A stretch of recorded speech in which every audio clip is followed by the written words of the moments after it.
Andrew, welcome you on in to another episode of the Big Time Sports Podcast Show. Mitch Spinell alongside Mitchell Balla. We are coming back for a beginning of the week episode. Mitch, a lot of stuff happening this weekend, man, and a lot of things going to be happening this coming week. It's good to see you again. Um, we're going to get into some of the emotional moments of this past weekend here very soon, but for right now, I think we're going to stick to some more neutral and safer stuff, if that's okay with you. Hey, that is a-okay with me, Mitch, because we are now entering in win or go home time, and that is all that is at the forefront of most important topics we're going to cover here today on the show. Absolutely. And before we get into the show, we want to remind you guys that, of course, here on YouTube, you can like, subscribe, and hit the bell, or you can go over to Spotify, Apple Podcasts, and SoundCloud. That's where you can find our audio-only podcasts, except for Spotify. Spotify, you can actually watch the videos as I hit my windscreen there. You can also go to our website, bigtimesportsohio.com, because we have two big games here coming up on Big Time Sports for the start of the upcoming OHSAA state football playoffs. And then, of course, at Mitch Spinell, at Mitchell Balla, at BTS Ohio on Twitter, and I think Big Time Sports Ohio elsewhere. So, Mitch, we are now down to it. We are in the thick of the fall season. It's starting to get colder. It's starting to get windier. A lot of the teams now will be warming themselves up, wearing sleeves, getting the hand warmers and feet warmers ready to go because we have state football time. The final listings were announced on Sunday, and a lot of the schools that we see throughout the Stark and Tuscarawas County areas will be a part of these playoffs, and a lot of them actually going up against each other early on in these in the opening round games. Yeah, no, it's first off, it's great to see all these area teams qualify and make the OHSA state playoff tournament. Obviously, more teams going to get in since they expanded the first round to 16 teams back in 2020. And to your point, some of these teams that have already played each other this year or are very familiar with each other going up against each other in the first round, which makes for some very entertaining games. And Mitch, the one thing you got to remember, it does not matter what seed these teams are. The records go out the window. It's a brand new season because we've seen it before. You'll see some of these top seeded teams get upset just because they come in and don't take it seriously. A team that has nothing to lose and is hungry is sometimes the most dangerous team there is. For sure. I mean, you look at a team in the Stark County, for example, like Massillon, Washington, who came off that amazing victory in week 10 over McKinley. And Massillon has just been riding this 9-game winning streak since they lost early on in the season. They ended up stumping the Bulldogs after them recovering their year pretty much. And Massillon now is one of the hottest teams going into the tournament. What has it been about the Tigers specifically that's been able to get them past so many of their opponents, specifically those in Stark? Well, I think a lot of it has to do, Mitch, with what has happened to Massillon the past couple of years, right? They have fallen short of their goal, which is ultimately a state championship, which is what the goal is for Massillon every year. We saw them 2 consecutive years get to the state championship game and lose to Akron Hoban. We've seen them other years, just like last year, meet Green in the regional semifinals and slip up to a team in Stark County like that. I think this is a team that returned a lot of lettermen. Nate Moore's there and realizes that, yes, the first goal is to obviously qualify, which Massillon does a tremendous job of doing every year. The next goal is to handle the game in terms of high school football, which is Massillon McKinley. And then finally, his objective is to get a state championship and bring it back here to Stark County, to the city of Massillon. He has yet to do that. And I think that what you've seen from Massillon since that week 1 loss to Cincinnati Moeller, who is another powerhouse here in the state of Ohio in Division I, is they corrected their mistakes and they have not looked back. And not only have they not looked back, they've beaten some very impressive and very talented teams to the likes of St. Ed's way back when I believe that was week 4 or 5 early in the season. But Mitch, they haven't looked back, and there's teams on the flip side that started out very hot and they go limping into the postseason. And that is kind of what you could say for the first round matchup of what Massillon has this week in Perry. But I know we're going to get into those matchups a little deeper here with all these schools in our respective areas, but Massillon has looked like a team on a mission and they don't show any signs of slowing up. Indeed. Massillon will take on Perry, as we mentioned, in the opening playoff game in Massillon on Washington's side at Paul Brown Stadium. As for McKinley, they will be one of the top seeds in Division I, Region 1. Actually, they're the 6th seed, now that I mention it. They will take on Canton Glen Oak, another Federal League rival in that one, which will be interesting because McKinley, we mentioned it. They got off to that rough start, kind of playing some kind of out there opponents. They come back to conference play. They do very well. I mean, where do you see McKinley kind of stacking up against their Canton counterparts in the Eagles in a first round matchup like this? Well, this is a backyard brawl, Mitch. These teams are both in Canton. Obviously, Glen Oak is in the township of Plain. These are two teams that met just 2 weeks ago, though, right? They met in week 9, and McKinley handled them pretty well. But then just last week, you saw Glen Oak come storming into Perry and knock off the Panthers. And just Glen Oak, really, Mitch, has been a very streaky team all year, a very young team.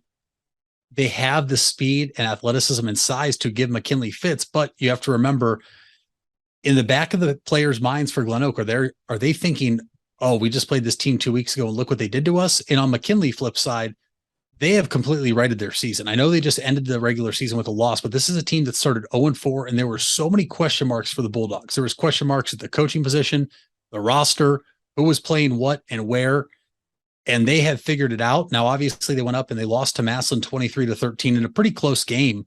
And McKinley had an opportunity at the end. If they would have got the 2-point conversion, 8-point game, they would have gone for the onside kick. Who knows what happens? But McKinley is a team that righted the ship. And now, as a 6 seed, Mitch, I think they are one of the most dangerous teams in Division One, Region One, because I think they're a lot better than what that 5-5 record shows. But for Glen Oak, they have nothing to lose. They're going to go in there. They're going to throw their best punch, and they're going to try anything they can to knock off the Bulldogs here in the first round of the playoffs and see if they can advance too. And I have a very strong gut feeling that we're going to meet here again on Monday to review the playoff matchups, and maybe not Glen Oak, but we're going to be talking about some teams in the area that got upset and sent home early. And at the same time, it wouldn't surprise me if Glen Oak somehow came out and surprised all of Stark County. Quite possibly. And before we get into that, the last time the Bulldogs and Eagles faced off was, I believe, just last week. It was Glen Oak losing to McKinley 40-7. That game, I believe, was in Tom Benson. So we shall see a repeat of the same matchup. Not necessarily a repeat of the same result. We don't know that until this coming Friday. As far as the rest of Stark goes, you see Green taking on Big Walnut as a lower seed. So they'll be one of the Stark teams that are on the road this week per the opening round rules. You also have Hoover. Well, I was just about to say we have Lake hosting Scioto, and then Hoover taking on Licking Heights, which is one of our BTS games of the week. That is correct. You'll have Joe Dunn and Troy Richardson there at North Canton Hoover, where the Vikings will host Licking Heights in a first round playoff matchup. And it should be a very entertaining game. Hoover coming off that emotional 14-7 win over Jackson during rivalry week in a very fun game. Obviously, scoring came at a premium. The defenses showed up, but some big time moments that came down to the last play, and Hoover got the stop they needed before Jackson potentially would have had one shot at the end zone from the 17-yard line. Hoover is a team, though, led by quarterback Carson Derlin, Mitch, just the junior, a Division I recruit. He's already been on a couple D1 visits. He was our iCryo player of the game in week 10. The Vikings have really leaned on him here later down the road towards the end of the season, especially when they lost one of the running backs heading in to week 10 against Jackson. Derlin didn't do it all through the air. He did more of his damage on the ground against Jackson. I think that's an element a lot of teams have not seen yet this year, which in my opinion bodes well for Hoover, not only because I think you see in the seeding they are ranked higher for a reason, but because they do have a lot of talent, and Derlin has shown you as a big passing quarterback, he can get out, move the pocket, but also pick up first downs with his legs when needed. He's a very talented quarterback, and it's going to be fun to watch him, not only for how long as Hoover goes this postseason, but next year as a senior, what he can do at Hoover. Yeah, the Vikings are at number 6 right now, going in at 7-3 compared to Licking Heights' 5-5 record, number 11 seeding. And speaking of Region 7, a team from my area is actually in that bracket, the Dover Crimson Tornadoes, who are currently listed as number 10. They finished the year at 5-5. They will take on number 7 Columbus St. Francis DeSales, who are 5-4 on the year. Now, Dover is coming off a very tough loss to New Philadelphia in the rivalry game this past weekend. 21-20 in overtime. The big difference being a point after kick by Nathaniel DeMuth, one of the top kickers in the area for the Quakers, in a game that was very, very interesting. J.J. Barton having a huge game for the Tornadoes, scoring 2 early touchdowns and then getting the score to put Dover up initially in OT. But New Philadelphia, man, that defense just does something to certain teams. Didn't get it done against West Holmes. They got it done against their rivals, which was more important, I would say. And now the Quakers go into the Division III, Region 9 postseason. They're going to have to travel a ways away, and they're going to have to take on a very good team in Canfield, who is 8-1. They're the number 2 seed behind Chardon in that bracket. Now, the Quakers are at 6-4, number 15. It'll be tough. It'll be tough. If New Philadelphia's defense really comes to play and puts up some of those single-digit performances like we've seen in this year, we saw a couple of shutouts as well. Then Mike Johnson's squad might be able to sneak out with a playoff victory before they go to the next round. Otherwise, it's going to be tough. And Dover's also on the road too. Dover takes on St. Francis de Sales, not on a neutral site. So we shall see what the Dan F squad will be able to do in trying to get a victory, because it's kind of been a very up and down year for them. Similar to Jackson also, who was in the playoffs this year, or no, excuse me. But it was kind of like a binary 1-2, 1-2, 1-2. As far as the rest of the areas teams go, more so in your area too, we also have the Division 4 Region 13 playoffs. Salem plays at Canton South, and Streetsboro plays at Northwest. Now in Region 14, Shelby will be playing at number 2 West Holmes. West Holmes finishing off that undefeated regular season for the second consecutive year, as did Garaway. Garaway is our Big Time Sports game of the week. It'll be Dave Sheets, myself, along with Hall of Fame coach Ron Hurst this coming Friday. And look, the Pirates offense has just been steamrolling local opponents and even teams from out in other places this year. Their closest win was a touchdown game against Bel Air in week 1. Since then, they've been very, very dominant. They shut out Ridgewood this past week. Ridgewood's no joke. They're in the playoffs as well this year. Garaway's the team for me out of my area. They're the team that is going to, I believe, have the longest run into the postseason at this point. It could be Dover as well. Could be maybe Ridgewood can make a possible run, but Garaway, for my money, is the team to look out for from Tuscarawas County. Of course, we also have some other schools. Philo taking on Indian Valley in Janaden. That'll be in Region 15. You also have Carrollton and Cambridge sneaking in as well, and then Conotton Valley in the Division 7 Region 25 playoffs. I wrote these down in Roman numerals, and I had to remember my Roman numerals. They will take on Hillsdale. So we will take a quick break. Before we go to there, what do you guys think will be the most interesting matchup of the high school football playoffs, week 1 of the 2022 season? And before we go to break, I want to just shout out to the old alma mater.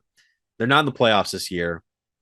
Mitch, we don't have the luxury of some of the schools in your area, in your alma mater, making these great runs, but shout out to the Strasburg Tigers, man. They finally got their first win on the season, 26-14 last week over Central. That's kind of our rivalry game in a sense. And, both teams didn't have a great year this season, but good for Strasburg, man. I'm just happy for Coach Tom Spidell's sake. He had to take over midway through the year. For the players, you got one. And I really do hope that the program keeps growing in the future. So we will take a quick break, and we'll come back right after these messages.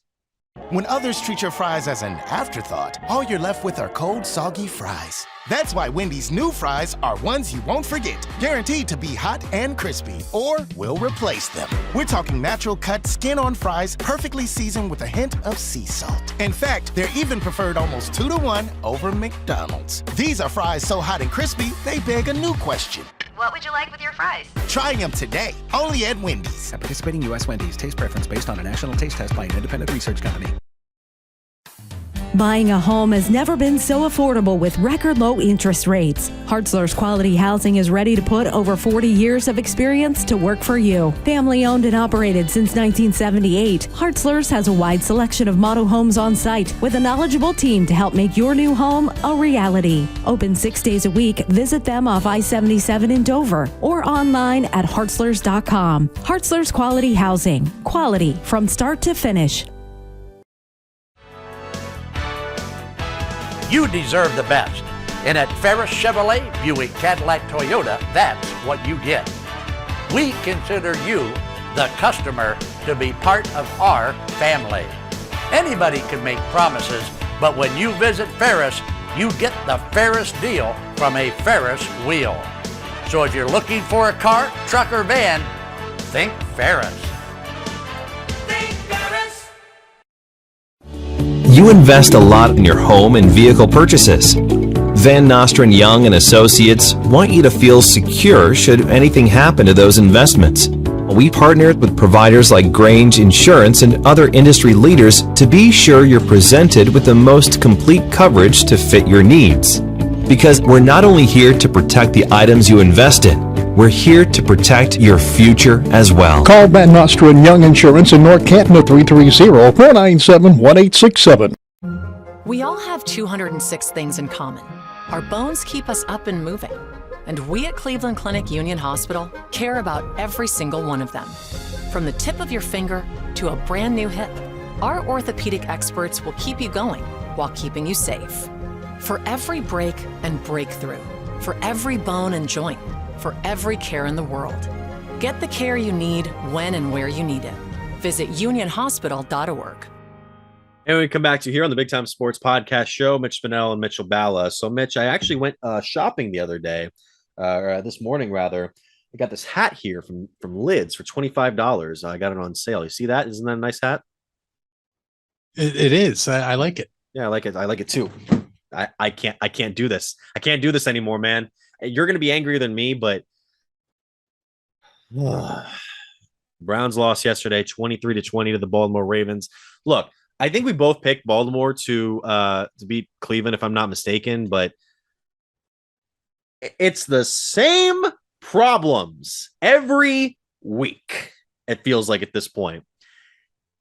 And it's the definition, and it really is the definition of insanity at this point, where I'm almost starting to play a game of Mad Libs with Kevin Stefanski's press conferences, because it's the same 6 things I can write down every single time and I can expect from him. It's like a tough game. When your opponents get after you like that and your offense just doesn't come together.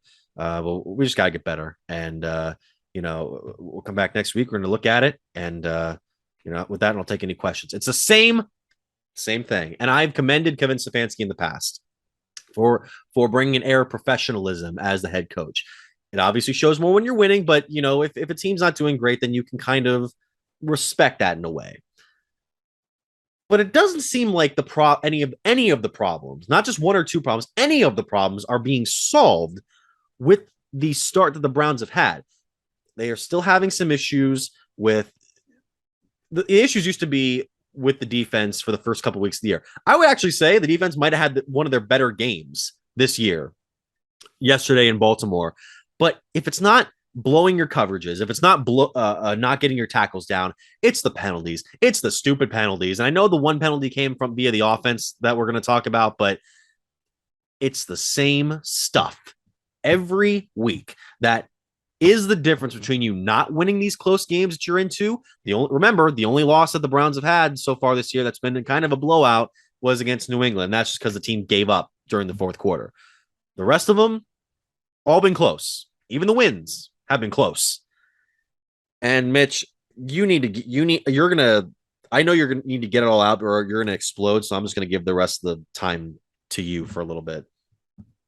The funny thing is, Mitch, I don't have to get anything out or I'm going to explode. Really? I'm not going to explode, because I told you weeks ago, this team wasn't going anywhere. I said before the season, this team wasn't going anywhere. Yesterday, you lost the game in a new fashion yesterday. You lost strictly off special teams. Actually, if you go through and look at all the, I'm talking as a strictly NFL fan. I'm not talking about what the Cleveland Browns think they have to do to win football games.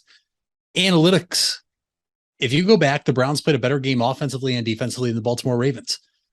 Giving up a 50-plus yard punt return to Duvernay, right, completely swung momentum. Your special teams is horrid. I believe it ranks 25th in the NFL, which I can't believe. There are 7 other teams in the NFL that have worse special teams than the Cleveland Browns. It's the same thing over and over, Mitch. And I told you last week, it's insanity, because they keep doing it over and over, expecting a different result, and it's not going to change. It's not going to change. And we play the Baltimore Ravens tough every time, because we have drafted and signed players on the defensive side of the ball to be able to stop, contain, and eventually, maybe eventually beat Lamar Jackson. That's why the game was tough. Lamar Jackson right here, Mitch, 9 of 16. He threw the ball 16 times for 120 yards. And you're in that game. Now, were there some things that affected you in losing that game? You can put the blame elsewhere, but I don't think you look anywhere else than the first drive out of the locker room in the second half for the Browns, where we went 3 pass plays and Jacoby Brissett fumbled. Yeah. You have Nick Chubb, who is the best running back in football. I feel like I've said that every week so far. 16 carries this week for 91 yards and a touchdown. Yeah. Look at that. 16. Brissett threw the ball 27 times. So not nearly as big as the gap of last week against New England. And yes, obviously I know the Browns were down last week by a wide margin. They had to pass a little more, but still no reason when you're only down 6 at halftime to New England. I picked the Ravens to win. The penalties are killer. The penalties I don't necessarily agree with that were called. I think there's times the Browns get away or get called for penalties that are rightfully should be called. The Amari Cooper offensive pass interference yesterday, 1, he didn't need to push off. 2, he did extend his arm, but it happens every week and it doesn't get called. And he admitted in the post game. Yeah, it happens against the Browns and it doesn't get called. And the referees are never going to help out this organization. And anybody out there can have their theory on why. Does the NFL have it in for the Browns? Is it because we made this trade for Watson and it's this figure that's so polarizing because it's torn a fan base apart? I don't know. Then you have the false start on the snap, which made no sense at all. Well, was the issue that the center lifted the ball a little bit and that's what drew him? Is that what happened there? I'm assuming you were up at work yesterday during this game. And so they brought on Gene Steratore, who, by the way, I like Gene Steratore way more than Mike Piera on Fox. I don't know. I don't know Mike as well. My whole thing is Calais Campbell, and I cannot think of it all of a sudden. There was 2 defensive linemen that jumped, and you saw Jed Wills move. Okay, right? That's a neutral zone infraction. That's offsides. So be it. The center can move the ball like that. Okay, he obviously put his head down to look back to make sure the placeholder was ready. Make sure Cade York told the placeholder he was ready. They called the false start on Michael Dunn, who was the guard on the other side of the football. Gene Steratore said, because he is 1.5 persons away and on the other side of the ball, because he moved after you saw the Ravens move, it's therefore a false start. I have never heard that before in my life. I haven't either. That is the biggest BS I've ever heard. Like that right there was just, it told me that the Browns weren't, 1, supposed to win that game, and 2, that maybe the NFL does have it in for us. If you go back and look at the wide angle replay of it, as soon as Campbell and this other defensive lineman jump off sides, you see the safe man for the Ravens in the back of the field goal blocker. He was the safe man. Just immediately bend over backwards and put his hands on his head because he knows that the Ravens just jumped off sides to make it a shorter field goal attempt for the Browns. Yep. It looked like John Harbaugh pleaded his case and the officials went with what he said. Kevin Stefanski, I never see plead with the officials, but it was just a bogus call. No need for it. A lot of people liked it. I don't like Cade York going. It was going in if it wasn't tipped because we will never know. I like the confidence he has to say it was going in. The Browns should have never been in that spot, Mitch. I don't know how Kevin Stefanski thinks it is a good idea to not have your best player on your entire team on the field at any moment of the game, especially when it's 3rd and 2. Would you take Donovan Mitchell and Darius Garland off the floor if you needed a basket with under 24 seconds to win or tie the game, Mitch? I wouldn't recommend it. Yeah, well, that's basically what he does on 3rd and 2. And the drive before, when you cut it from a 10-point deficit to a 7-point deficit, you pounded it down the Ravens' throats. Okay. Why I want to go ahead. Does this man think he is smarter than everybody on the football field? He is a great play caller. He is probably one of the best at scripting plays to start a game. That's why the Browns typically get points on the first drive of the game. He is not good at realizing what the team is good at. This is a team that loves to run the football, and you did it without your all-pro guard and Wyatt Teller yesterday, and you still did it at a very high level. Yeah. And you took him off the field on 3rd and 2 with the 2-minute warning still and 1 timeout in your back pocket. Yeah. And that to me was the only big thing that I have an issue with. And it's been nice here in Ohio this past week or so. It's nice again today outside as we're recording this. And I feel like the seat is only getting hotter and it's only a matter of time. And if they lose Monday to the Bengals, I already said the season was over, but the nail is officially hammered into the coffin. Right now, the point of the nail is in the coffin. You just need the hammer, and the Bengals are the hammer, and they can nail that nail into the coffin and literally put this season to bed. I agree. As far as the season, and I'll get to my rant in a second. As far as the season goes, the only thing that's keeping it kind of up for me is that the Steelers do have the same record as us right now after last night's loss to Miami. And that's another thing too. That was another game where the analytics kind of bothered people. I think it was Rich Eisen who tweeted something about how he some people thought he came off as a crotchety old man, but it is kind of the thing where analytics now are making a lot of guys go for it on like these 4th and short situations, which Stefanski has been kind of known for now. And a lot of it just hasn't been. I don't know if a lot of it has been fruitful. I'd have to go actually look at the numbers, but when your team gets it, it only doesn't get the first down. It only amplifies the decisions of what are we doing here. But as far as like the last 2 drives, official drives, because the game ended on a fumble, you have Nick Chubb go down there, and I think what was it? 1, 2, 3 runs, 3 big runs for the team of 12. I'm sorry, yeah, 12, 12, and 22 yards. And that was the best the Browns offense had looked since their opener. And then you get to the next one after you force that great fumble, a great pickup by Isaiah Thomas, who actually had a pretty standout game yesterday for not being much of a factor the first 6 weeks of the year. Brissett had a couple of points there. I mean, he had the pass to Donovan Peoples-Jones on 3rd and 5, which again, it's like I was already just sort of frustrated by the team's decision to not run on the first 2 downs. They ran on 2nd down, not on 1st for the opener, because Brissett threw an incomplete to Chubb, and then they had to like go for it on 3rd. And it's just like, ugh. But then you still have to get the 2-minute warning. You're not there yet. You have 2nd and 9 after the short pass, Dave Bell. Why? It's on 3rd and 2. Why are we just launching it downfield when you could just use one of your top running backs and just slip through for a first down, or at least just throw a simple short pass? You have so much time to work with there. And I know the penalty kind of put them in a tough spot on 3rd and 12, where you have to have Brissett scramble and panic and do whatever. And then, of course, the penalty just puts Cade York in a tough spot. We're putting a rookie in his first 7 weeks in the NFL in 3 tough positions to win football games. The first one, he came through. Give him props. Second one, probably shouldn't have been in that situation to begin with. He had already struggled that day. And then this third one, I just feel like we're doing everything to kind of throw off his psyche, because it didn't seem like he was going through this sort of stuff at LSU. I don't know. The whole insanity thing, Mitch, is this is literally this whole 2-minute drill, but we'll just say obviously it was a little more than 2 minutes, is the same exact thing that happened against the Chargers.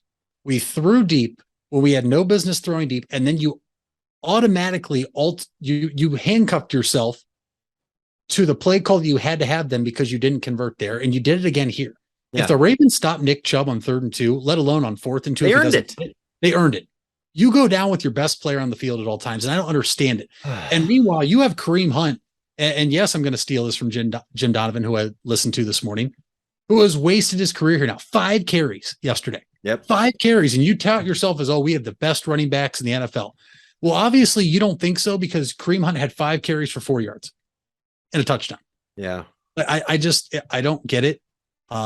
And there's still people out there that want to fight for Stefanski, and I get it. And if he wants to call these plays when Deshaun Watson's back there, great, because I trust Deshaun Watson. I have never trusted Jacoby Brissett at all once we signed him, and I've been very vocal about that. But the Browns could have saved their season by beating Baltimore and Cincinnati. And yes, they still have a shot to save their season if they beat Cincinnati on Monday night. But it's a long shot. They came into today, while we're recording this, with a 6% chance to make the playoffs. They are the 3rd worst team record-wise in the AFC after all the tiebreakers. The Texans are the worst at 5-1. The Steelers are next at 2-5, and the only reason they're worse than you is because you beat them head-to-head. Right. That's it. So you are the 3rd worst team in the AFC, and I believe right now, if I'm not mistaken, the Texans would possess 2 of the top 5 picks in the draft because they have a first-round pick. Mm-hmm.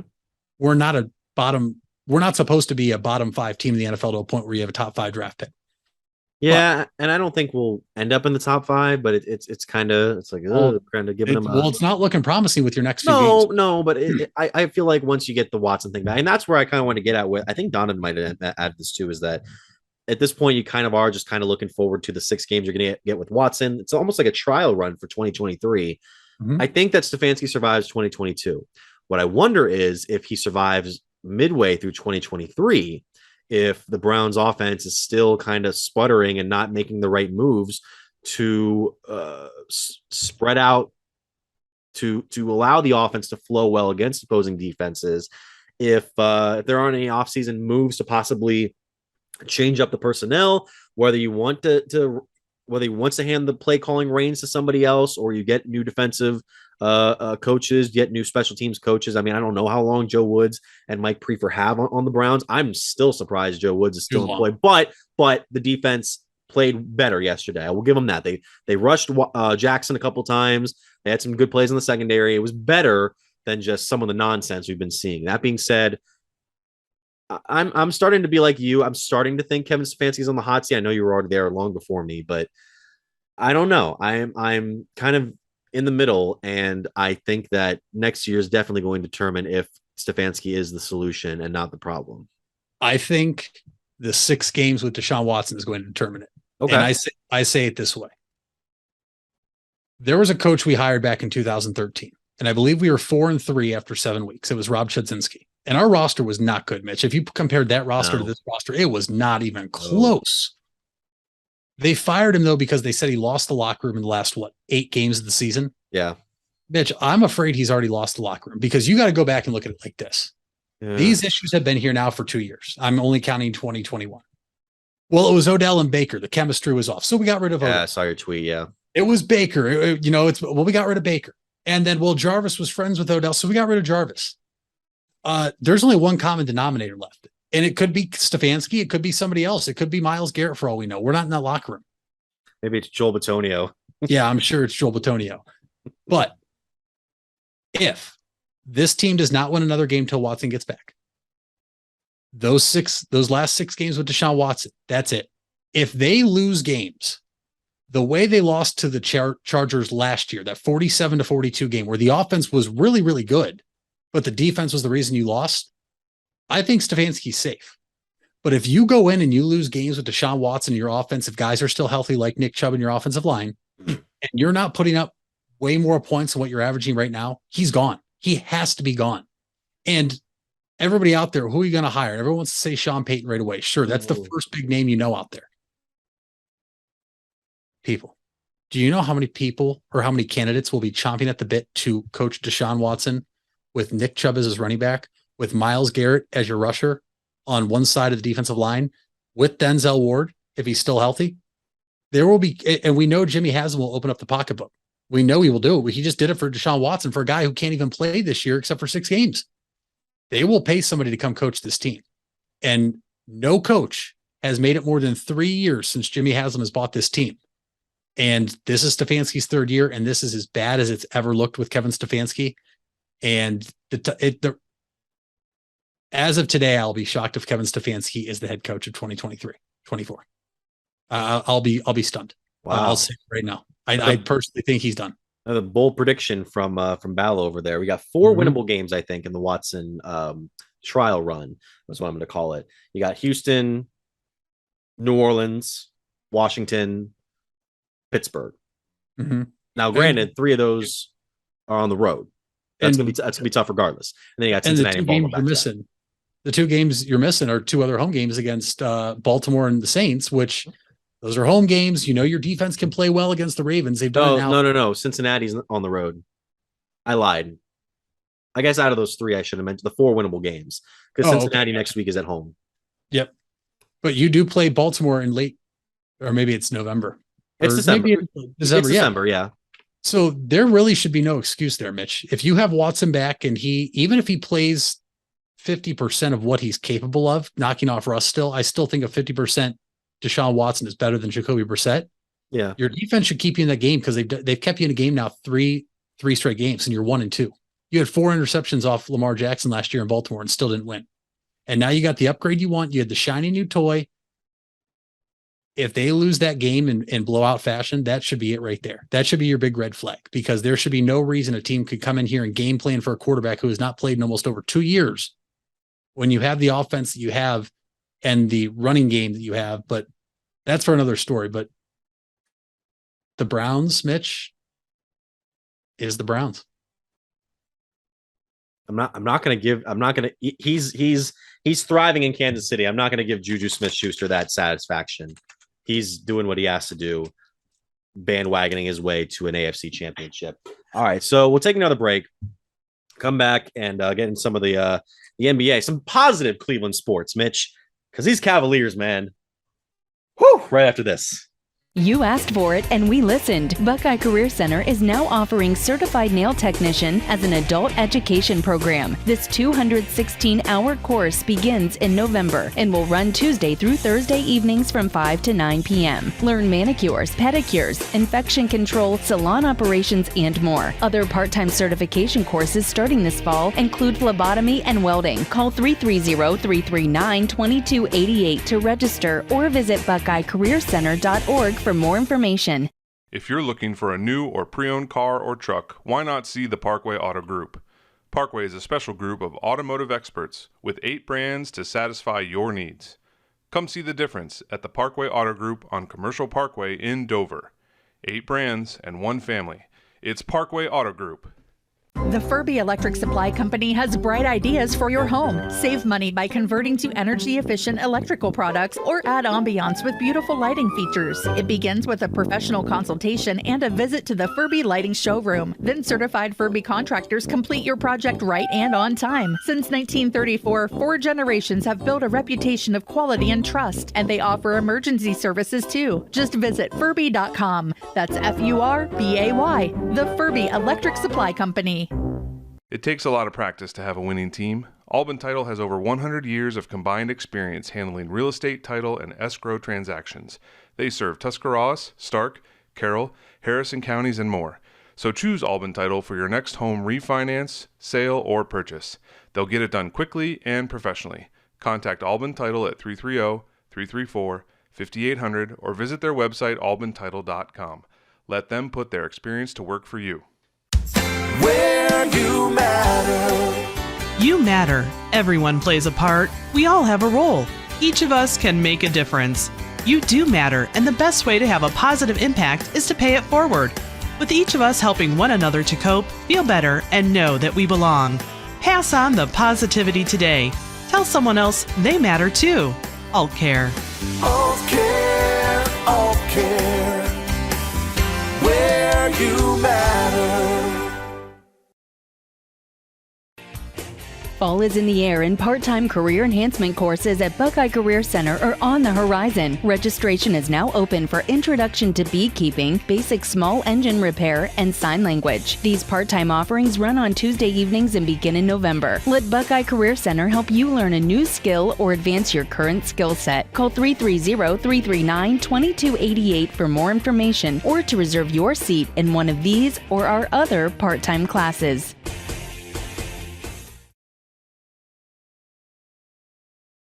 And we've come back to you here on the Big Time Sports Podcast Show. Mitch Spinell and Mitchell Balla. Real quick, Mitch, before we get into our next segment here, there was a report from ESPN's Adam Schefter that says that Browns tight end David Njoku is going to be out 2 to 5 weeks expected with an injury. So that's more awesome piling on top of more awesome that has been the Cleveland Browns 2022 season.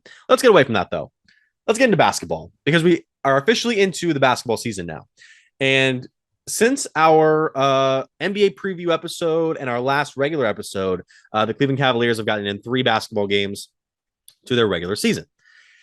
2-1 on the year, Mitch.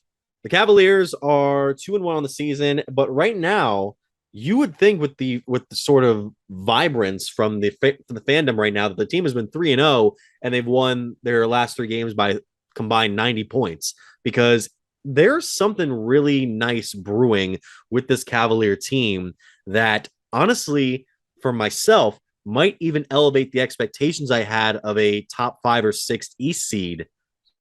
If they keep this going, they could easily be one of the serious contenders in the East. There's no doubt about it. And they are so fun to watch, and they are 2-1 in that one loss. Give credit to Toronto. They play a different style of basketball. They're gritty. They're defensive. They're all up in your face, but you also have to wonder if Darius Garland plays at all in the second half if it's a different result. Right. And yes, if you are unaware, because maybe you don't know basketball is going on, Garland did get hurt in the first half against Toronto, got hit in the eye significantly to a point where it was swollen shut for a few days. He has not played since. And the Cavs have won both games without him. And that's what you expect them to do now when you have a player like Donovan Mitchell. And Donovan Mitchell has been a treat, Mitch. I know that as soon as, I believe just the first game against Toronto, where they had a shot to win it at the end, my dad the next morning, talking to him, made a comment. He goes, I didn't realize he was that good. And it's like, How would you though? We don't have NBA TV here, at least in this household. And he also played in Utah. We were never staying up till 9 or 10 o'clock at night to watch the Utah Jazz play basketball. He is a 3-time All-Star. He is as good as advertised. And I have a hard time believing that just through 3 games, there's anybody out there still that is saying we should have never traded Colin Sexton for him. He is phenomenal. And you have to look at it this way too. Potentially your best player in terms of projectability, and Evan Mobley hasn't even played a great game yet and taken that big step that you expect a player of his level and stature to take in year 2. I mean, last night, Mitch, we were talking before we recorded the show, just 2 shots made. I think he only had 7 attempts, and you have to imagine he's going to get going. And I made the comment, I think he will get going once you have 2 dominant ball handlers that can score at will, and Garland and Mitchell at the same time. But how about Jetty Osman? This is a guy I was way down on a year or 2 ago, and he has taken the Kevin Love approach. He accepted his role, and he is flourishing in it. 16 points last night. He is, I don't want to say it's only 3 games, but he's looked like a sniper from behind the arc. He's making plays. He brings that energy off the bench. So him and Kevin Love now off the bench with whoever it is that doesn't start at the 3, whether it's a Okoro or Levert, who have both been extremely underwhelming so far, in my opinion. It's a very good second unit you have, and it'll only get better once you get the likes of Ricky Rubio healthy to come back once the new year rolls around. This team is exciting. It's fun. And this is a team that last year, Mitch, does not beat the Wizards last night. That if they played a game like that last year when we did not have Donovan Mitchell, I truly don't know if the Cavaliers get that game to overtime. And it says a lot about this team, though, what Donovan Mitchell's already bought into with JB Bickerstaff. A second night of a back-to-back, traveling from Chicago to Cleveland for your home opener. And they played great. And Donovan Mitchell played a lot of minutes. And now they get a night off before they welcome in the Orlando Magic. But this team is fun to watch. And it took a lot of attention away from the Cleveland Browns. And just based off talking around, I think to you and I and our friends and family, I think a lot of people are looking for that distraction to leave the Cleveland Browns right now. We had it with the Guardians. And now the Cavs are here now that the Guards are eliminated. And I am so excited for these next 79 games. Yes, I'm counting down. Absolutely. I mean, right. You mentioned it. Cavaliers the offense looks so quick. And to be fair, last night, even Mitchell after the game had an apology for keeping the team around longer than they needed to, because they were up by a few points late in the game. And then, of course, 2 costly turnovers from Spida send the game into overtime. He doesn't make that open 3, but he engineers an overtime. Him and Jetty, who looks like a 6th man of the year candidate right now, averaging 16 points a game, 57% from the 3-point line. Jetty is right now. So it's really fascinating to see how well he's looked offensively. And as for the rest of the team, Mobley just got to, keep focusing on rebounds, but, get your shots. And once Garland comes back, I think it'll refine the offense and give him more opportunities down low. Jarrett Allen looks everything like the defensive player of the year pick you had in our NBA preview, because the man is blocking shots. He's getting around the floor so quickly. And even though he cannot shoot with his left hand to save his life, he is a solid post presence in the East. He is really delighting me right now, the way he plays. And I personally think that the left shot, he was never great at it to begin with. Let me put that out there. That is if I'm not mistaken, that is the hand that he hurt, and he tried to come back and play through in the playing game against Atlanta last year. And I won't forget it, because I actually went to that game and I remember him coming out and nobody knew. No, it was up in the air. It was a game time decision. He comes running out and that place erupted. This is his role now. He can score, Mitch. He can definitely score. We saw it last year, driving down the lane, throwing the ball up to him. You saw it last night, going up and just being underneath the hoop and put back dunks. But now when you add the other element of Spida, I think Jarrett Allen can finally kind of embrace that mean center role and get the rebounds, do a lot of the dirty work without having to think I'm the third option. Because right now he's the 4th, 5th, 6th option, depending on what the rotations look like for the Cavs. And it's eventually going to take a lot of pressure off Evan Mobley, because to draft a player like Evan Mobley, that is usually a franchise player. And I still think he's your franchise, what you're going to build around. That's no slight at any of the other players in this team. It's just you have a potential, you have a once in a generation player again. it takes a lot of pressure off him knowing that he doesn't have to be the guy down low. That's the last line of defense. If a guy gets by him, well, guess what? There's a guy that's a couple inches bigger than him at the rim waiting for somebody. And that has to make him feel great. But I'm so excited for Garland to get back and be healthy and be able to see out of both eyes, because when those four are on the floor together, and once that chemistry does build a little bit more, Mitch, you're right. We're talking about maybe not a 6 seed. We're talking about potentially a 3 or 4 seed in the East. And I can't wait. And still 79 games to go. But I will be the bad guy here. How long is the leash on Isaac Okoro? Because right now, the one thing he was supposed to get better at, remember we drafted this guy from Auburn, undersized wing player. Right. He was a defensive stopper. All we need him to do, though, is sit in the corner on offense and make threes. And Mitch, so far, he's been extremely underwhelming. He has missed some shots very, very, very bad. Yeah. May I add? But how long is the leash on him? Because this is a team like the Browns, when you talk about them, they're wasting the prime years of Chubb and Garrett and Ward. You don't want to sit around and wait too long. I know it's the first year these guys are together, but you still want to try to capitalize at every opportunity you have, because through 3 games, it's pretty obvious that the glaring weakness of this team is still the small forward position. Well, this is coming. He's had 3 rough offensive games to start off the year, combined 4 points. I believe he's 2 of 10 from the field right now, which is in contrast to his last 2 preseason appearances, in which he scored a combined 33 points and was 13 of 16 from the floor. I think he's capable of doing so. I think he's just so focused in on defense right now. I'd give him about a quarter of the season. And then if you have to make a lineup change, maybe try to work Love back in there. I don't know. Maybe then. But otherwise, give him some time. Maybe he can have a breakout here within the next week or two, and we would not have to worry about him in the starting lineup anymore. I'm all for it. But there'll be a time probably later down the road, once that calendar rolls around, and who knows, maybe it's not moving him off this team. Maybe his role gets diminished once Ricky Rubio is fully healthy and comes back. And that's another element I'm excited about, because this team really took off last year, and really people started to believe in them in the first 2.5 months when Rubio was on the floor with Garland.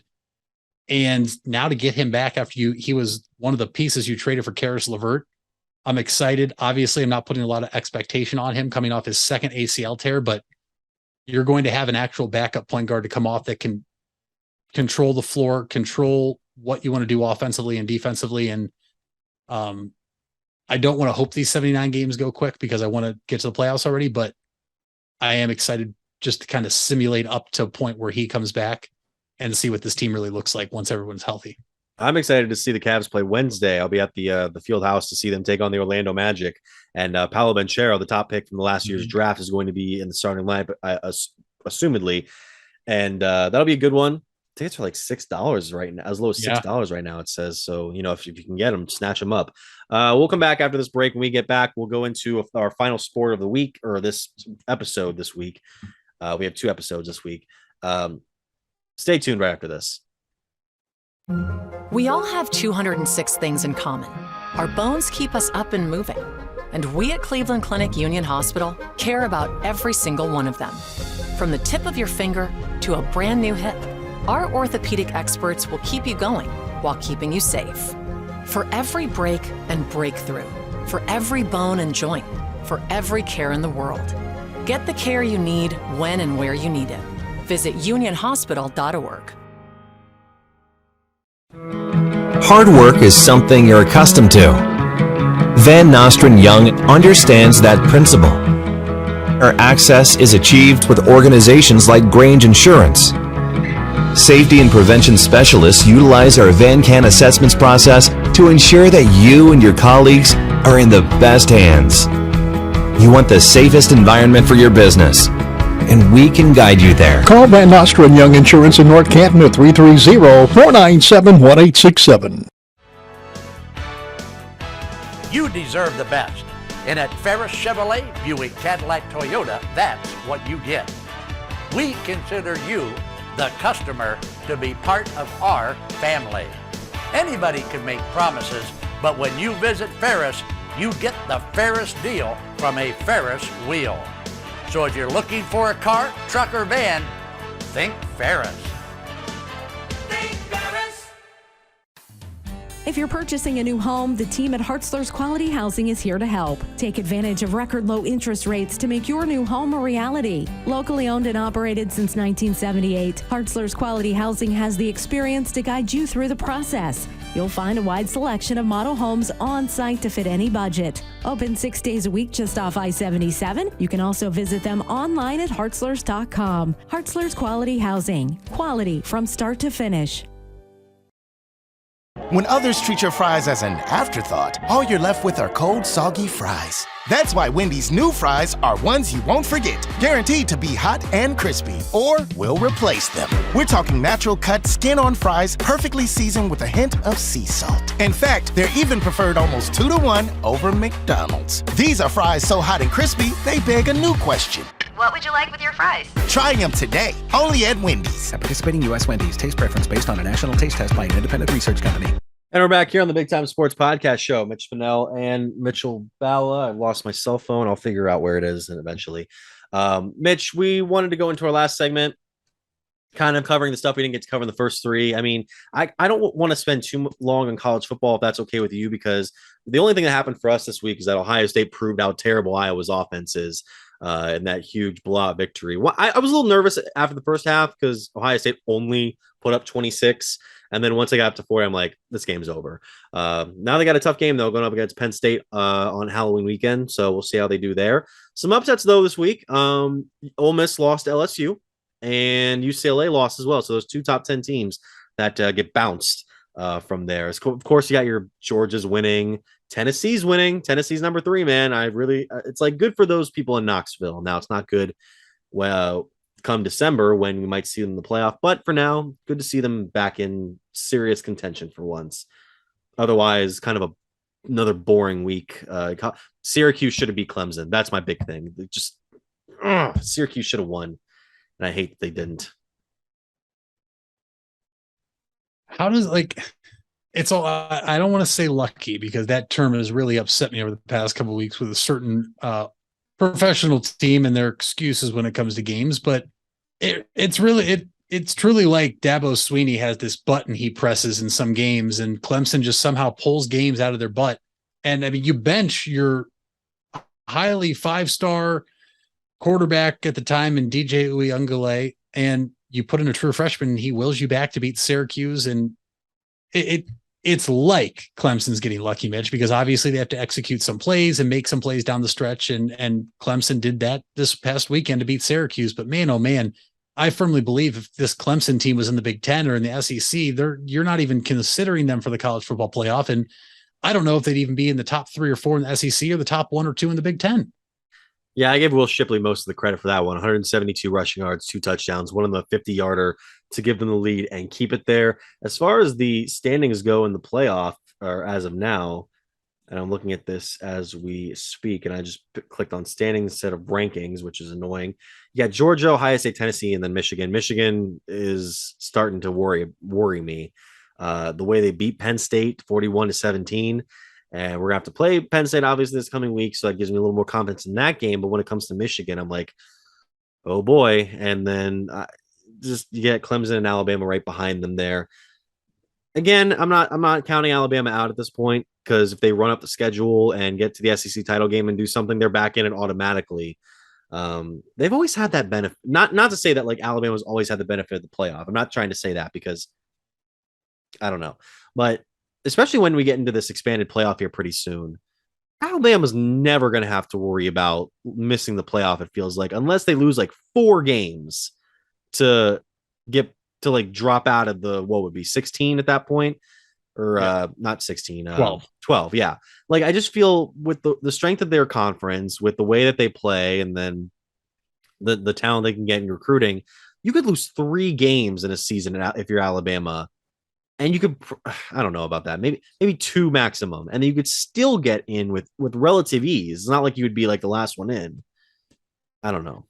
No, you're right. You're right. And they will have the benefit of the doubt to still make it because they don't have to face Georgia or Tennessee again until the SEC championship. Now, if Bama slips up and loses again somewhere, who knows? We could be in a completely different situation. But Tennessee and Georgia have to play each other during the regular season. And that winner will ultimately catapult themselves up to the SEC championship game where they will probably play Alabama. And then if Bama wins that, Mitch, you are talking about a spot where Bama is going to leap back into the top 4 because they would have a win over either a team that's already beaten them on the road or a team that's undefeated in Georgia. And so we'll have to wait and see. But I think the fascinating thing here is we're 8 days away.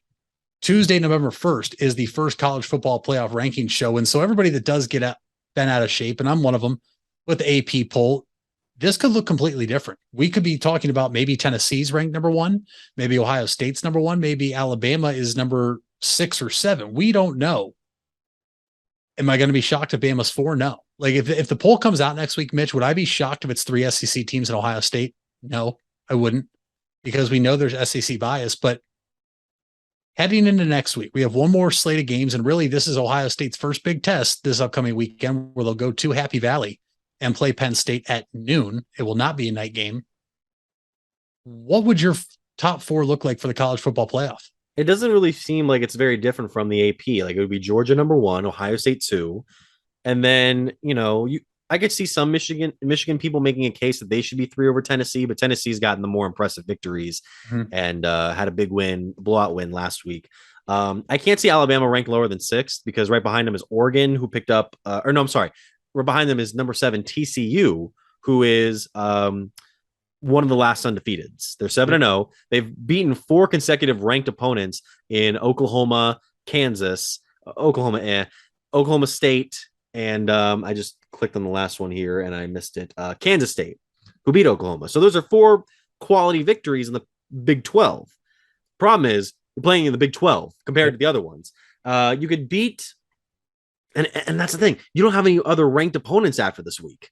You have West Virginia, Texas Tech, Texas, Baylor, and Iowa State. I should say ranked as of now. Maybe one of these teams jumps up in the next couple of weeks, but it's unlikely. They don't have that benefit of taking on a team that can be considered quality a win as Ohio State might have this week against Penn State, or Georgia has coming up soon against Tennessee. So that's where it stinks for them. Or Oregon, Oklahoma State out, Wake Forest out, USC maybe, probably not, Ole Miss out after this week.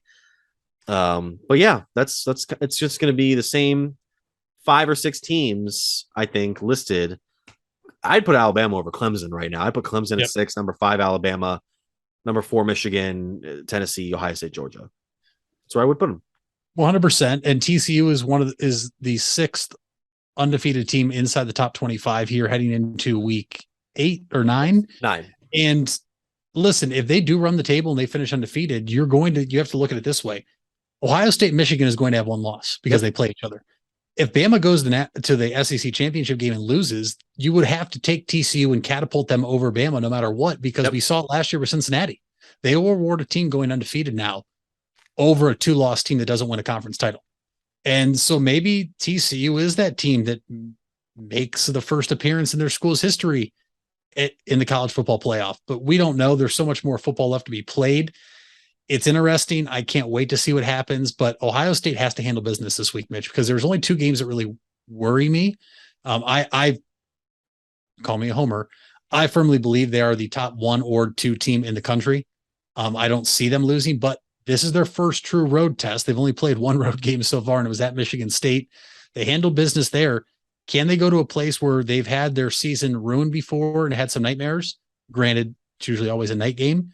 Can they go handle business this week against Penn State and really run the table until they play Michigan again?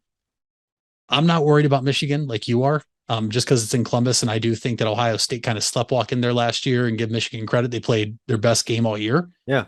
But I'm intrigued to see if TCU can run the table. I don't think Clemson is a top 4 team. I know they're undefeated.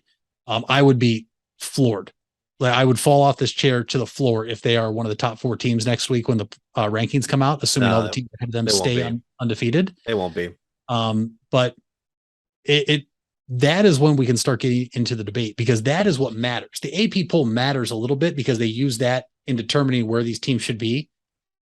But the reason I don't get so bent out of shape is because the college football playoff poll is the only one that matters. And we've seen it before, and you can be 5 or 6 like Ohio State was the one year, and they throttled Wisconsin in the Big Ten championship game, hopped over, I believe it was Baylor, got in there, and they won the whole thing in 2014.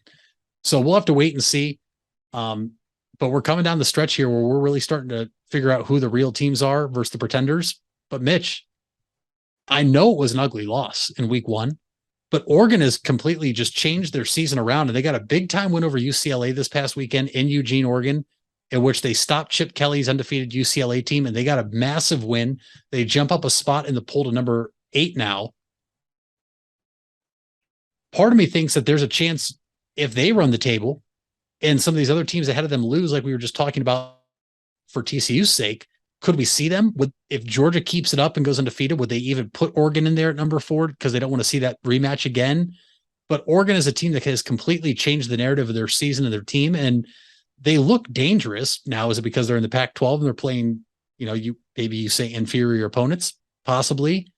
We'll have to wait and see. But that is a team, Mitch, that is completely. I've had to rethink what I think about them because we take so much week in, week out with every single game played, and they look terrible the first week against Georgia. Yeah. But now they have a top 10 win, and now they've moved themselves back up and they're creeping up, and you're going to see more teams fall. And you just wonder, are the Oregon Ducks a team that we counted out in week 1 and 2, and maybe they find themselves back up here when the final poll comes out on Sunday, December 4th? I mean, the Ducks do have 2 top 25 wins against BYU in week 3. And then, of course, the UCLA win. They've averaged their last, 1, 2, 3, 4, 5, 6 games. They've not yet failed to score 41 points or more. 45, 30, 49, 22, that. And then you have these last 5 games against Cal, Colorado, Washington. You'll probably win those 3. Number 14, Utah in the penultimate regular season game on November 19th. And then you get Oregon State. And between Oregon and looking at the Pac-12 standings here, between Oregon and what it looks like USC, depending on how the USC UCLA games goes, I could see Oregon pulling one out against the Trojans, who they do not play in the regular season schedule. I take that back. I know I said Oregon out, blah, blah, blah, out. You've convinced me. I'm changing my mind on that one, so I'm happy you did. As far as the rest of the stuff that we want to talk about, it's officially World Series time in baseball. Mm-hmm. It's one of my favorite times of the year. Now, obviously, our team is not in it, which is unfortunate. But to make things even better, one of my least favorite teams is now in the World Series this year. And Mitch, I was going to buy, along with this Browns hat, a Phillies cap today, but they didn't have the one that I wanted. So all I was able to get was a Rocky Balboa shirt, because Rocky Balboa, they love him so much in Philadelphia.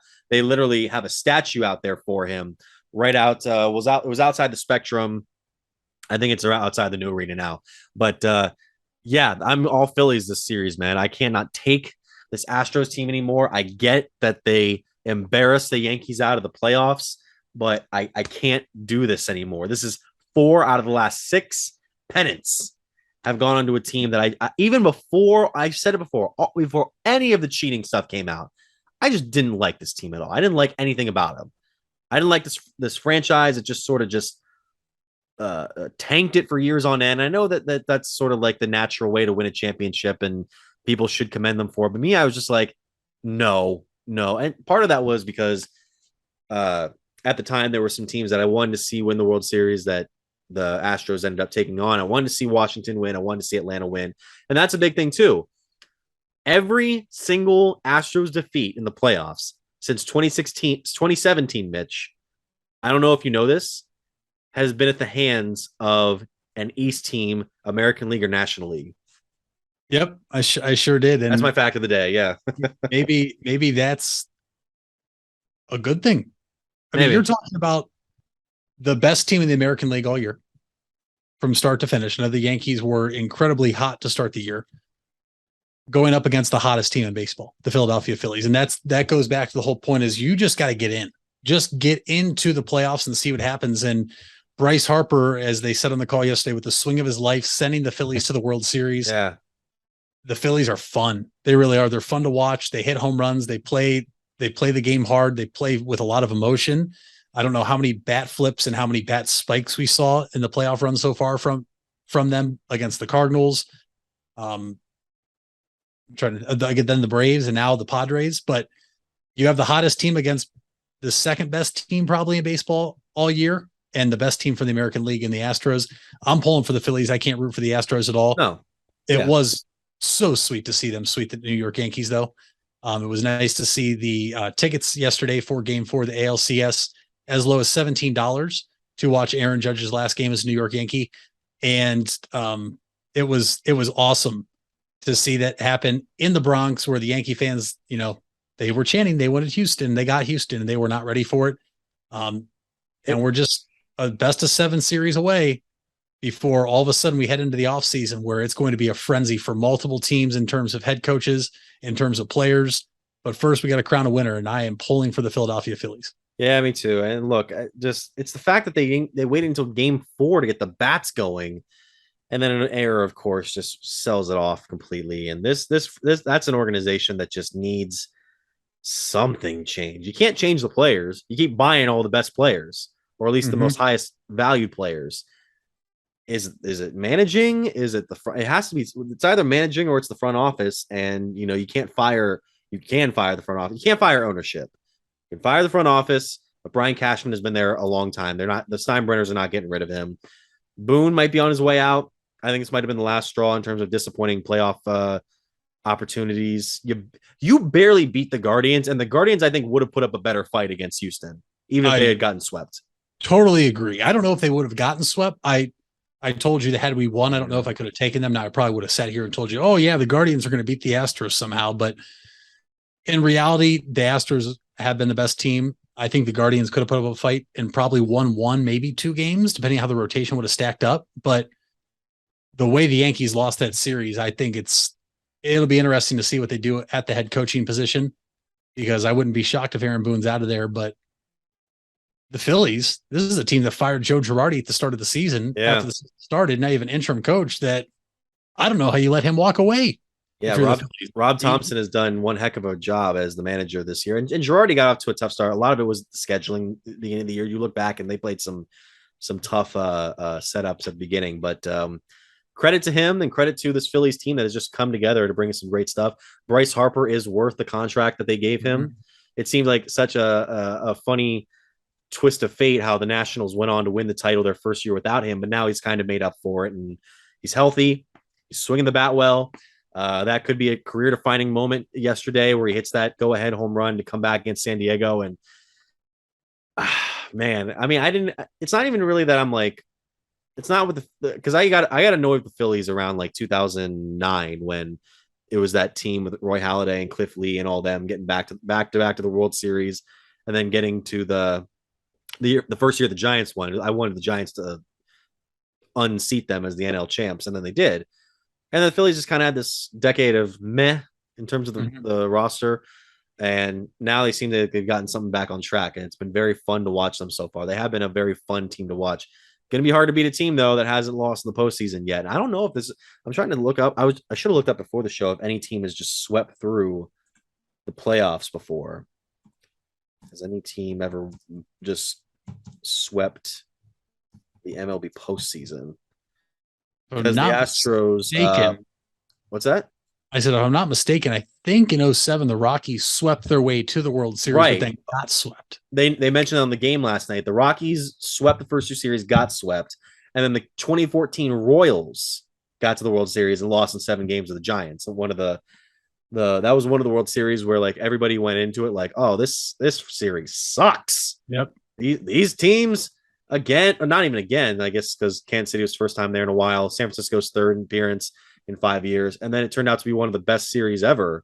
Yeah, with one of the most exciting Game 7s we've had in recent memory. So, it says, what does it say? It said the Cincinnati Reds have been the only team since playoff expansion with a clean sweep. Oh, it's 1976. They won the NLCS and then swept the World Series. Yeah, that's the only team. Yep. That's actually fascinating to me. Yeah, so there you go. That's my fact of the day. Mitch, what is your fact of the day? Mitch, my fact of the day is in Switzerland, it is illegal to own just one guinea pig because guinea pigs are considered very social animals. So you actually have to have 2 guinea pigs, if not more, anytime you want to pet guinea pig. I'm surprised it doesn't apply to other animals in what would you say, Sweden? Switzerland, excuse me. Yeah, because like you see dogs and they're like some of the most social animals, maybe not to each other, but definitely to other humans. Cats kind of vary. As someone who's owned cats in his life, you had some good ones, you had some not as social ones. That's fascinating to me though, specifically guinea pigs. Before I make the shot, reminding you guys, YouTube, like, share, subscribe, hit the bell, and share the video if you want to on whatever social platform you have. Spotify, Apple Podcasts, and SoundCloud. You can also check us out, bigtimesportsohio.com. That's BTS Ohio on Twitter, at Mitch Spinell, at Mitchell Balla. Here's my final shot. I'm not even going to look at it. Thanks for watching this episode of the Big Time Sports Podcast Show.